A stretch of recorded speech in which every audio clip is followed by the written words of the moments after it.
Hello welcome to all friends, आप सभी का स्वागत है हमारे YouTube channel genius academic and competitive classes में। मेरा नाम रंजीत। तो आज हम चर्चा करेंगे class 12 chapter first solid state पर, जिसमें हम आज जानेंगे एक निविड़ संकुलन की संरचना क्या होती है, जिसको तीन प्रकार से बांटा गया है, तीन भागों में बांटा गया है। तो इनको किस प्रकार बांटा गया है उसके बारे में हम जानेंगे। तो और भी जो इसके पार्ट हैं हमने जो बनाए हुए हैं वो आप अपनी इसकी वीडियो के डिस्क्रिप्शन में जाकर लिंक के द्वारा आप देख सकते हैं। तो अब हम जानते हैं कि हमारा निविड़ संकुलन किस प्रकार होता है, इसको कितने भागों में बांटा गया है, वो किस प्रकार बांटा गया है। तो हम चर्चा करते हैं। जैसे कि आप देख रहे होंगे, जैसे हमारा लगा निविड़ संकुलित संरचना। निविड़ संकुलित संरचना, तो निविड़ संकुलित संरचना क्या होती है इसके बाद जानना।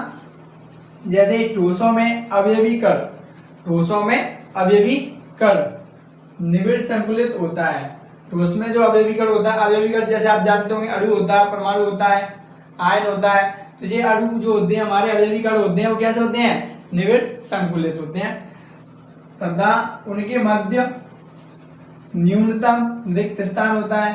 उनके मध्य मतलब बीच में जो स्थान होता है वो कैसा होता है, न्यूनतम पर रिक्त होता है, जिसमें अवयवी कणों को समरूप कठोर गोले मानते हुए इनको तीन पदों में त्रिविमीय संरचना में बांटते हैं।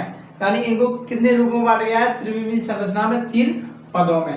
कैसे गोले मानते हुए, जैसे आप देख सकते हैं जिसमें अवयवी कणों को समरूप कठोर गोले मानते हुए, समरूप मतलब जानते हुए एक समान रूप से और कठोर गोले मानते हुए इनको तीन भागों में बांटा गया है। तो हम चर्चा करते हैं। जैसे आप देखा हुआ है एक विमा में निविड़ संकुलन, एक विमा में निविड़ संकुलन। एक विमा मतलब एक ही रेखा में जो संकुलन है जो एक दूसरे से जुड़े हुए हैं वो किस प्रकार है, यानी एक ही विमा में जुड़े हुए हैं। जैसे जान सकते हैं आप एक विमीय निविड़ संकुलित संरचना में गोलों को व्यवस्थित करने की केवल एक विधि है। क्या है, एक विमीय निविड़ संकुलित संरचना में गोलों को व्यवस्थित करने की सिर्फ एक विधि है, जिसमें उन्हें एक पंक्ति में एक दूसरे को स्पर्श करते हुए व्यवस्थित किया जाता है।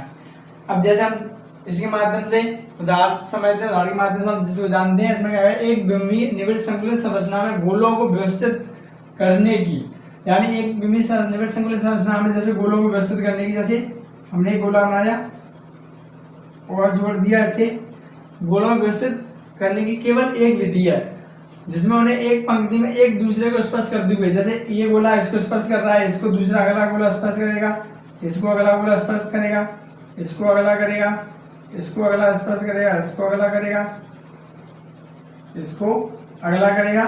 इस प्रकार गोले एक दूसरे को स्पर्श करेंगे, तो एक दूसरे को स्पर्श करते हुए व्यवस्थित किया जाता है। जैसे कि आप देख रहे होंगे यहाँ पे, जैसे एक समान, यानी एक समान यहाँ पे गोले होंगे इनके एक समान,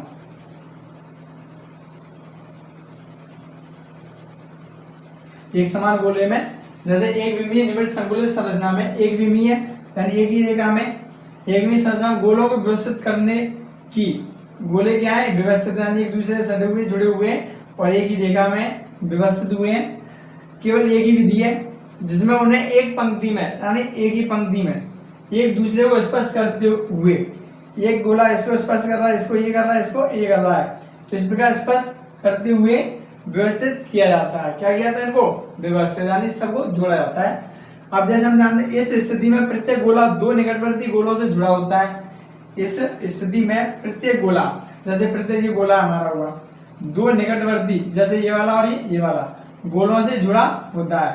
ये हमारा जुड़ा हुआ है।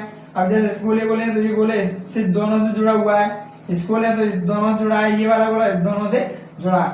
एक कण के निकटतम गोलों की संख्या को उसकी उपसंयोजन संख्या कहते हैं। तो इस प्रकार एक विमीय निविड़ संकुलित व्यवस्था में उपसंयोजन संख्या 2 होती है। यानी इस प्रकार एक विमीय निविड़ संकुलित व्यवस्था में उपसंयोजन संख्या कितनी होती है, 2। अब 2 क्यों होती है, क्योंकि जो हमने बताया था जैसे गोला है वो एक दोनों से यानी बगल से जुड़ा हुआ है, जैसे ये वाला गोला है एक दूसरे से जुड़ा है, ये गोला है दोनों से जुड़ा है, आगे गोला यानी ये इन दोनों से जुड़ा है, ये वाला गोला है जैसे इन दोनों से जुड़ा है। तो इस प्रकार गोले एक दूसरे से जुड़े हुए हैं। इस स्थिति में प्रत्येक गोला दो निकटवर्ती गोलों से जुड़ा होता है, जैसा आप देख सकते हैं जुड़ा हुआ है। एक कण के निकटतम गोलों की संख्या को, यानी एक कण जैसे हमने माना ये एक कण के निकटतम गोलों, जैसे निकटतम गोले हैं, गोलों की संख्या को, यानी गोलों की जो निकटतम संख्या, यानी ये वाली हमारी संख्या पूरी है जो है गोलों की संख्या को कहते हैं उपसहज संयोजन संख्या। अब उपसहज संयोजन संख्या जैसे आप देखिए, उप मतलब ऊपरी जो सहज संयोजन, सहज मतलब संयोजन का मतलब होता है जोड़ना, तो इस प्रकार ये जुड़े हुए, तो इसके लिए हम कहते हैं उपसहज संयोजन संख्या। अब हम जानते हैं जैसे खा में क्या दिया हुआ है, द्विविमा में निविड़ संकुलन। द्विविमा में निविड़ संकुलन, तो द्विविमा में निविड़ संकुलन क्या है, जैसे हम जानते हैं द्विविमीय निविड़ संकुलित संरचना निविड़ संकुलित गोलों की पंक्तियों को एक साथ व्यवस्थित करके रखी जा सकती है। इसे दो भिन्न प्रकार से किया जा सकता है। अब जैसे हम जान सकते हैं इसमें क्या है द्विविमीय, द्विविमीय जैसे इसमें ये एक विमीय में दी निविड़ संकुलित, जैसे द्विविमीय होगी तो हमारी दो विमीय में यानी क्या होगी, दो विमीय होंगे, यानी एक दूसरे से जुड़े होंगे, दो विमीय होगी, द्विविमीय यानी द्विविमीय, यानी इस प्रकार हमारी जुड़ी होगी। जैसे द्विविमीय निविड़ संकुलित संरचना निविड़ संकुलित गोलों की पंक्तियों को एक साथ, जैसे हमारा दिख रहा है गोलों की पंक्तियों एक साथ व्यवस्थित करके, यानी व्यवस्थित है रखी जा सकती है, यानी इस प्रकार रखी जा सकती है। अब इनको जो हमारा ये दिया हुआ है, इनको कैसे दो भिन्न प्रकार से बांटा जा सकता है, दो भागों में इसको बांटा गया है। तो दो भागों में किस प्रकार बांटा गया है उनके बारे में हम जानते हैं। यहाँ द्विविमीय निविड़ संकुलन संरचना क्या होती है उस पर हम चर्चा करेंगे। जैसे जो हमारी ये संरचना कौन सी है, द्विविमीय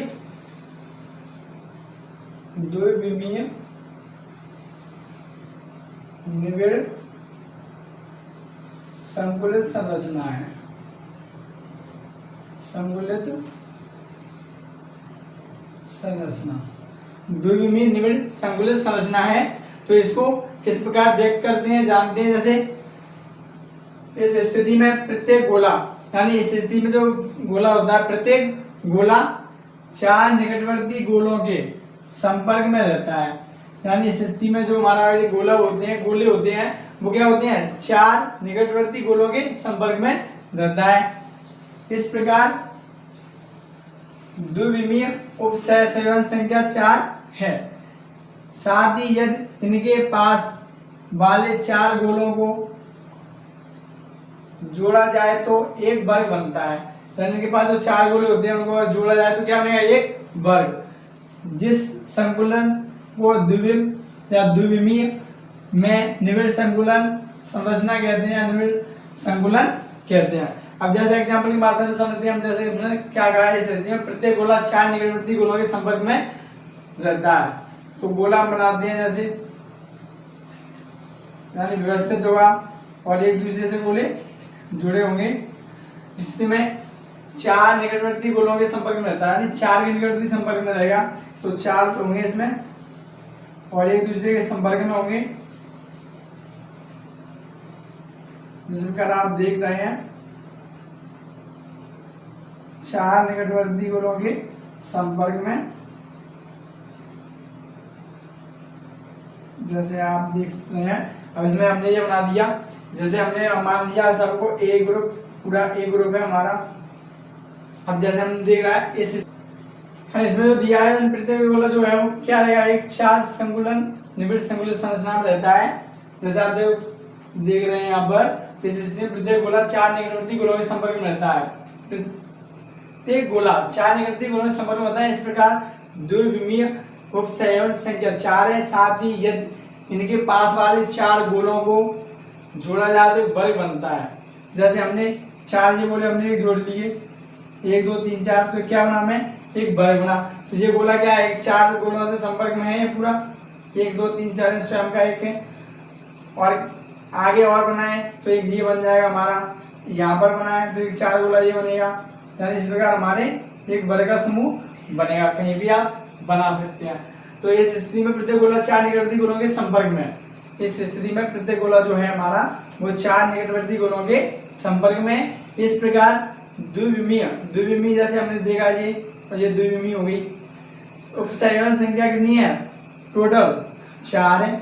साथ ही इनके पास वाले 4 गोलों को, साथ ही इनके पास वाले जैसे 4 गोले हैं, 4 गोलों को जोड़ा जाए, इनको यानी 4 गोलों को जोड़ा जाए तो एक वर्ग बनता है। जैसे मान लें 1 2 3 4, इनको अगर जोड़ा जाए तो क्या बनेगा? एक वर्ग। जैसे संकुलन में द्विविमीय निविड़ संकुलन संरचना कहते हैं, या द्विविमीय निविड़ संकुलन कहते हैं। हम जानते होंगे इस चित्र को, जैसे हमने पिक के माध्यम से ऊपर दिया है, आप उसमें भी इसको देख सकते हैं।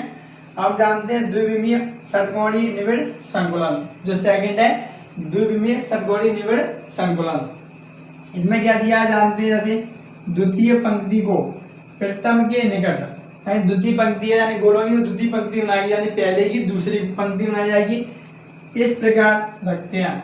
तो उनको इस प्रकार रखेंगे कि द्वितीय पंक्ति, जो हमारी द्वितीय पंक्ति होगी के गोले प्रथम पंक्ति के गोलों से, यानी द्वितीय पंक्ति के जो गोले होंगे प्रथम गोलों की पंक्ति के गोलों से बने अवनमन गर्त में आ जाए, यानी जो पहली पंक्ति वाले होंगे वो दूसरी वाली पंक्ति के गोले, यानी पहली वाली पंक्ति में या गर्त में आ जाए, इस प्रकार रखेंगे। तीसरी पंक्ति को पहली पंक्ति के समान ही इस प्रकार रखा जाता है। तीसरी पंक्ति को पहली जो पंक्ति होगी उसी के प्रकार रखा जाएगा कि उनके गोलों के केंद्र एक रेखा में हो। उनके जो गोलों के जो केंद्र है वो क्या होंगे? एक रेखा में, एक समान होंगे। यदि पहली पंक्ति को A कहा जाता है तो दूसरी पंक्ति को B कहेंगे, और तीसरी पंक्ति पहले के समान होने के कारण A कहलाएगी। यानी जो तीसरी पंक्ति होगी पहले के समान होने के कारण क्या कहलाएगी? A कहलाएगी। इस प्रकार ABA संरचना प्राप्त होती है। इस व्यवस्था में प्रत्येक गोला 6 गोलों के केंद्रों को सरल रेखा से जोड़ा जाए तो षटकोणीय आकृति प्राप्त होती है। इस संरचना को षटकोणीय निविड़ संकुलित संरचना कहते हैं। अब हम इसको समझते हैं गोले के, यानी जो एग्जाम्पल के माध्यम से। अब जैसे क्या कहा है द्वितीय पंक्ति को प्रथम के निकट इस प्रकार रखते हैं। जैसे हमने पहली पंक्ति बना ली है तो उसके बाद द्वितीय पंक्ति होगी। जैसे हमने पहली पंक्ति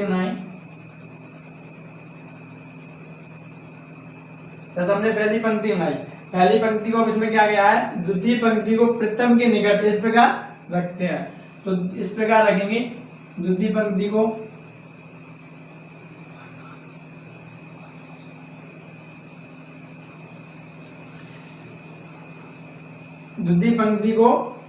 के गोलों प्रथम पंक्ति के गोलों से बने अवनमन गर्त में आ जाए।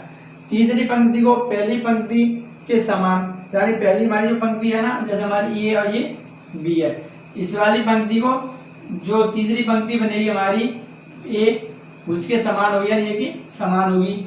तो ए के समान होगी हमारी पंक्ति, ए के समान, यानी ये कि हमारी जो होगी वो क्या होगी? समान होगी। समान इस प्रकार रखा जाता है कि उनके गोलों के केंद्र एक रेखा में हो, कि उनके गोले के जो केंद्र यानी ये एक रेखा में होंगे, एक रेखा में होंगे।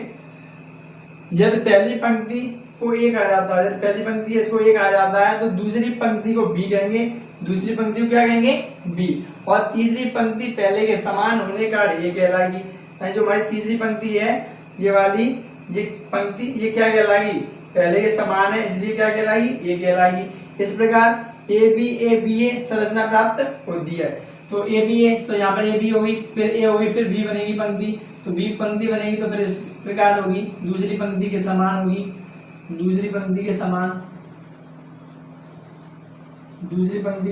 समान होगी।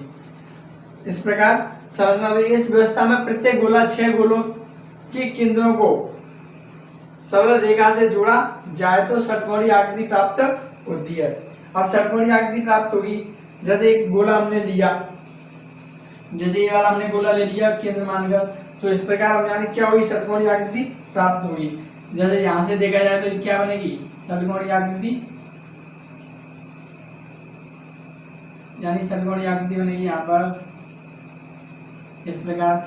जैसे यहाँ पर हमने ये वाला ले लिया तो इस प्रकार षटकोणीय आकृति यहाँ पर बन जाएगी, इस प्रकार बनेगी। इस प्रकार हमारी षटकोणीय आकृति बनेगी। इस व्यवस्था में प्रत्येक गोला 6 गोलों के केंद्रों को सरल रेखा में जोड़ा जाए। इस व्यवस्था में प्रत्येक गोला 6 गोलों के केंद्रों को सरल रेखा में जोड़ा जाए, यानी कि प्रत्येक गोला का केंद्र 1 2 3 4 5 6 गोलों के केंद्रों को, यानी 6 गोलों को जोड़ रहा है एक गोला। ठीक है, जैसा कि आप इस चित्र में देख रहे हैं, जोड़ा जाए तो षटकोणीय आकृति प्राप्त होती है। तो क्या होती है, षटकोणीय आकृति प्राप्त। इस संरचना को षटकोणीय निविड़ संकुलित संरचना कहते हैं। आप इस चित्र को जो दिया हुआ है आप पिक के माध्यम से देख सकते हैं। हम जानते हैं त्रिविमीय निविड़ संकुलन क्या होता है, उसके बारे में। त्रिविमीय निविड़ संकुलन संरचना क्या होती है, इसके जो भाग हैं उनके बारे में। जैसे निविड़ संकुलित संरचना बनाने के दूसरे पद में हमने जाना, यानी जो हमने निविड़ संकुलन जो बनाया था, निविड़ संकुलित संरचना बनाई थी, उसका जो दूसरा भाग था, दूसरा पद था, उसमें हमने जाना था कि गोलों की 2 प्रकार की द्विविमीय परतें प्राप्त होती हैं। जो गोले थे, गोलों की 2 प्रकार की द्विविमीय परतें प्राप्त हुई थी ना, फर्स्ट में और सेकंड में जो 2 परतें प्राप्त हुई थी, अलग अलग हुई थी। नंबर 1 में जैसे हमने जाना था वर्ग निविड़ संकुलित में जाना था, वर्ग निविड़ संकुलन में हमने जाना था किस प्रकार इसकी परतें बनी थी और जो वर्ग बना था। और नंबर 2 हमने जाना था षटकोणीय निविड़ संकुलित या संकुलित संरचना में। षटकोणीय निविड़ संकुलित संरचना में हमने ये जाना था कि षटकोण जो हमारा बनता है, षटकोणीय संरचना किस प्रकार बनती है, वो हमने जाना था सेकंड में। अब जैसे इन द्विविमीय परतों को एक के ऊपर जो द्विविमीय परतें बनेंगी वो क्या होंगी, एक के ऊपर होगी। जैसे हमने एक परत हमने बना ली, जैसे ये हमने परत बनाई तो इसके ऊपर होगी इस प्रकार, एक के ऊपर होगी। ऊपर एक रखकर, एक के ऊपर क्या करेंगे, रखकर त्रिविमीय संरचना प्राप्त की जा सकेगी। क्या प्राप्त की जा सकेगी, त्रिविमीय संरचना। त्रिविमीय यानी इसकी भी जो अंदर की परत बनेगी अलग, ये त्रिविमीय संरचना बन जाएगी। और यह भी जानेंगे कि द्विविमीय परतों से, और क्या यह भी जानेंगे द्विविमीय परतों से कितने प्रकार की त्रिविमीय संरचना बनाई जा सकेगी। तो इस प्रकार हम इसके जो पार्ट है, यानी त्रिविमीय संरचना किस प्रकार बनाई जाती है, 2 भागों में 2 प्रकार से बनाई जाएंगी, वो हम अगली वीडियो में चर्चा करेंगे। तो आपको वीडियो कैसा लगा, वीडियो को लाइक करें और शेयर करें, और जो भी हमारे चैनल से नए दोस्त भाई जो जुड़े हुए हैं वो चैनल को सब्सक्राइब करें। जो चैनल से जुड़ने के लिए और टेलीग्राम चैनल से जुड़ने के लिए नीचे वीडियो के डिस्क्रिप्शन में लिंक दी हुई है, उस लिंक पे आप जाकर जुड़ सकते हैं, जहां से आपको PDF प्राप्त होगा। और वीडियो को शुरू से लेकर अंत तक जरूर देखें। तो हम अब मिलते हैं अगली वीडियो में। धन्यवाद।